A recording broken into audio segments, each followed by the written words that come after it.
So ayan mga kalungsod, merong ibinigay sa akin yung aking kapitbahay na si Girlie. Ayan, binigyan niya ako ng 1 puso. Ngayon, gagawin ko siyang, balak ko sana ituturta ko siya. Kaso lang, parang napakarami namang ingredients pagka-torta. Wag na lang, igigisa ko na lang siya sa ano. So, unahin muna natin siya mga kalungsod na ano, na liit-liitan. Ano yung, pinupinuhin muna natin siya bago natin siya lagain. Pagkatapos, pagkalaga niya, pipigain natin bago natin siya igigisa sa ating konting katulad ko, baboy. Yan. So, asa na ba? Ito. Gagawa tayo ng lutong probinsya, ika nga. Nako, noong buhay pa si Lola, napakahilig ni Lola maggawa ng ganito. Pagkatapos, sinasalad. O di kay inaanuhan ng gata. Napakahilig niya maggata. Para madali na lang siyang pigaan at saka adobuhin. Ayan, so ganito lang mga kalungsod, gagawin mo lang siyang ganito. Sa mga taga-probinsya, alam na alam nila tong ganitong gawain kasi ganito kami sa probinsya. Halos pagka may makita kaming puno ng saging,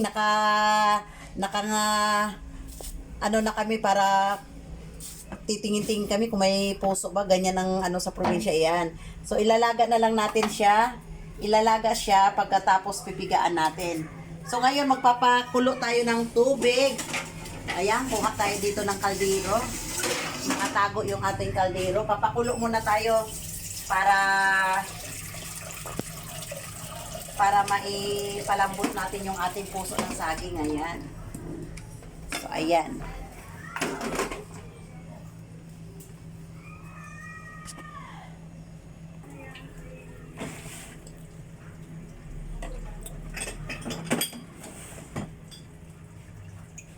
So ayan, dahil sa aking kutsilyo ay mapurol na. Lang muna natin yung ating kutsilyo dahil medyo mapurol-purol na. At ganito lang ako maghasa mga kalungsod ng kutsilyo mula pa noon hanggang ngayon. So yung ating karne halagang 50 pesos lang ang aking binili. Para panggisa lang diyan sa aking sa aking puso. Ayan. Sana all may puso. Yung iba dyan, may puso nga. Hindi naman kontento sa isa. Masyadong salawahan. Oy, ba't dyan? Huwag kayong ganyan, ha? Yan. Ganito lang. Gayat-gayatin lang hanggang sa... Ako mga kalungsod, wala akong specialty sa sa paghiwa. Basta iyan ay mahiwa. Tapos, kasi durugin mo lang naman. Nguya-nguyain mo rin naman yan kapag pagka naluto na. Basta ang akin lang, masarap lang kainin, tapos na. Hindi ko na sinusunod yan kung ano-ano ang mga sangkap na kailangan. Basta okay lang yung pagtimpla, okay na sa akin, at saka yung pagluto. Yan. So ayan. Hindi natin kalahating sibuyas lang mga kalungsod dahil ang sibuyas natin ay ginto. Ayan, sobrang talas na tuloy yung aking kutsilyo.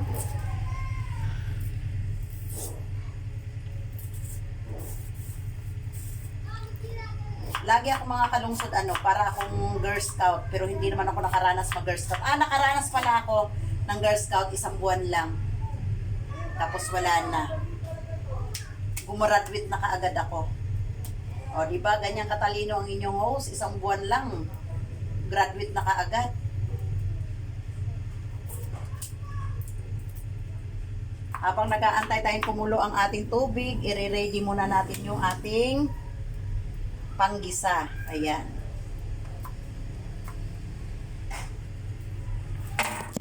So, ayan mga kalungsod. Kita nyo naman. Nakita ba? Ayan.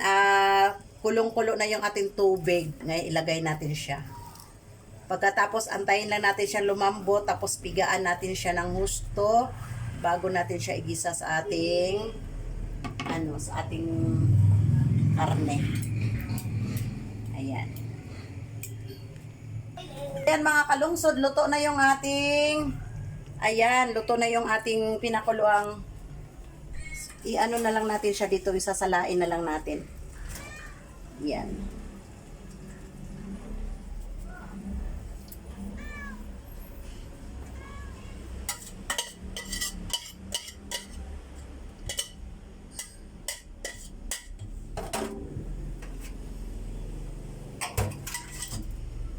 So ngayon mga kalungsod, prito tayo ng igisa natin yung ating konting-konting ano lang, konting mantika lang.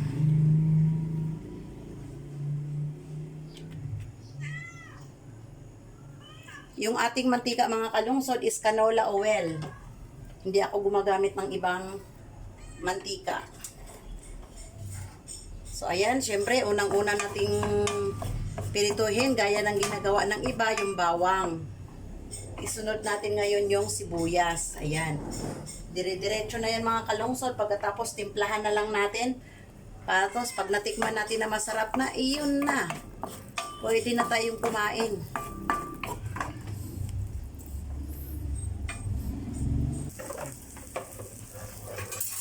So ayan, isunod natin yung ating karne. Ayan.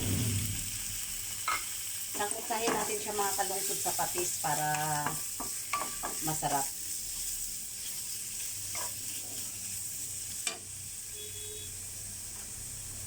Ayan, may patis tayo dito. Sangkutsahin natin siya ng patis.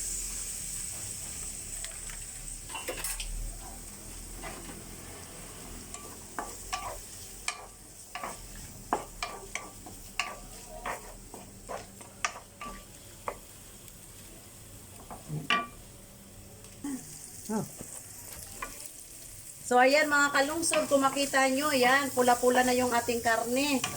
Natimplahan ko na rin yan ng tuyo at saka magic sarap. Patis at saka magic sarap. So ayan, pula-pula na. Pigaan na lang natin yung ating... Ayan, kailangan pigaang mabuti mga kalungsod yung puso ng saging.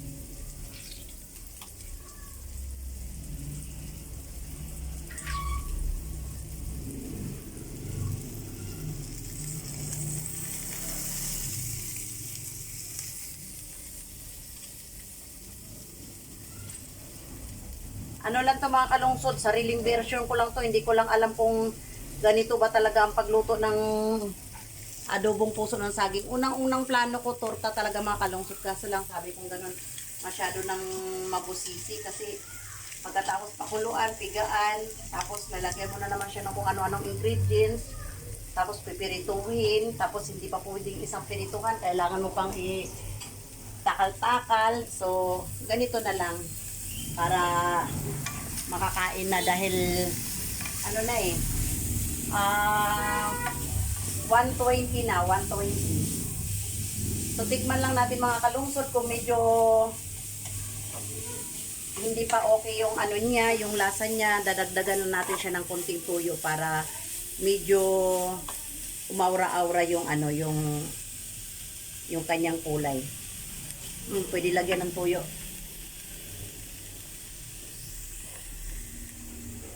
Pero ang sarap na niya mga kalungsod, ang sarap na. Western na lang, ma. Ayun, tama. Western na lang.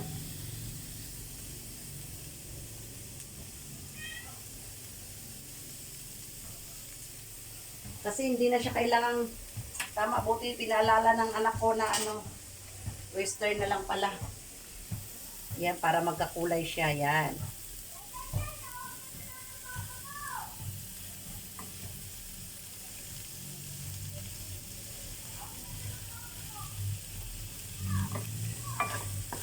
Hindi naman siya kailangang igisa ng matagal kasi luto na yung ating sinangkot sa nating maigi yan mga kalungsod hanggang sa pula-pula yung kanyang karne. Ayan, kung makita nyo mga kalungsod, ang ganda na ng aura niya at saka ang sarap na iulam. Ayan. Itong puso ng saging, ibigyan natin ng konti si Girlie kasi bigay niya lang to. Sabi niya, kumuha ka dyan sa paninda ko, lutuin mo. Ayan. Ayan, kung makita nyo mga kalungsod, oh, ang ganda na ng aura ng luto ko, oh. First time kong first time kong parang nagutom, Pero ang dami kong kinain doon sa tindahan ni Rosie. Hala, mga kalungsod, ang sarap!